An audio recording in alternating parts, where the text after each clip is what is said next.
මොකටද? එහෙමයි. 21 දැන් අපි දන්නවා සාකච්ඡාවක් ඇවිල්ලා තියෙනවා රටේ නෙමෙයි අතන පොදු ජන පෙරමුණේ මේ කීප දෙනෙක් අතර සාකච්ඡාවක් කියලා තියෙනවා 21 මේ අරගලයක් නැත්තම් මේ ජන රැලියක් තියෙනවා කියලා. අපි අහනවා පළවෙනි ප්‍රශ්නේ මොකටද තියන්නේ? IMF බදු පීඩනය වැඩි කියලාද?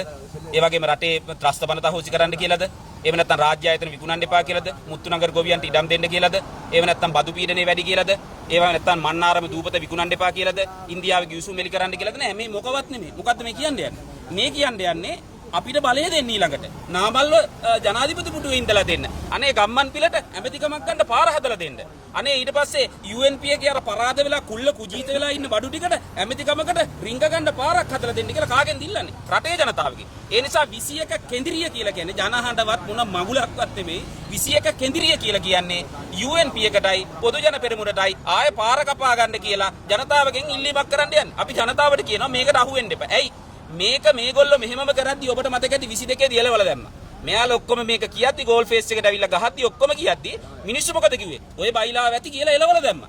ඒ එලවල දාපු අයට ආය අවස්ථාව දෙන්න ඕනේ නැහැ. ඒ නිසා 21 කෙන්දිරිය රටට අදාළත් නැහැ. ඒ කෙන්දිරිය ජනතාව වෙනුවෙන් කරන එක්කුත් නෙමෙයි. ඒ නිසා අපේ සහභාගීත්වයක්වත් මොකුත් එතෙන්ට නැහැ. අපි ජනතාවට කියන්නේ පුළුවන් නම් ඔය දැන් කෝච්චි බැඳන් පැල් බැඳන් වාහන අරන් එනවා කියලා කියනවනේ. පුළුවන් නම් අපි ජනතාවට කියන්නේ ඇවිල්ලා වටේ ඉඳලා හූ කියලා එලව ගන්න පුළුවන් නම් හොඳයි කියන යෝජනාව තමයි අපි කියන්නේ. මේ නාමල් රාජපක්ෂ දැන් මේ මල් පාරටත් ආවේ ඊයේ. එතකොට ශ්‍රී ලංකා නිදහස් පක්ෂයට ගියා. ඔබතුමා මොකද හිතන්නේ මේ එකතු වීම ගැන? නාමල් රාජපක්ෂ 2022 දී අර 2022 අරගලෙන් පස්සේ මාසයක් දෙකක් යනකල් නාමල් හොයාගන්න නැතුව හිටියේ. බේබි හොයාගන්නවත් නැතුව ඇඳුමෙත් ජරා කරගෙන හැංගිලා හිටියේ.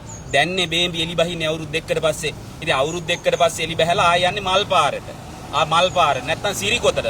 ඔය සිරිකොත පරාද වෙලා ඉවරනේ. ඔය මල් පාරේ කාර්යාල පරාද වෙලා ඉවරනේ. ඔය පරාද වුණු මොන කල්ලියක් ගාවට ගියත් ආයේ මේ රටේ ජනතාවගේ වෙනස් විදිහකට ගත්ත ජනමනස ජනතාව ගත්ත තීන්දුව ආපස්සට හරවන්න අපි දෙන්නෙත් නෑ. අපි ජනතාවට කියන්නේ ආණ්ඩුව එක්ක බේරගන්න ප්‍රශ්න ගොඩක් තියෙනවා.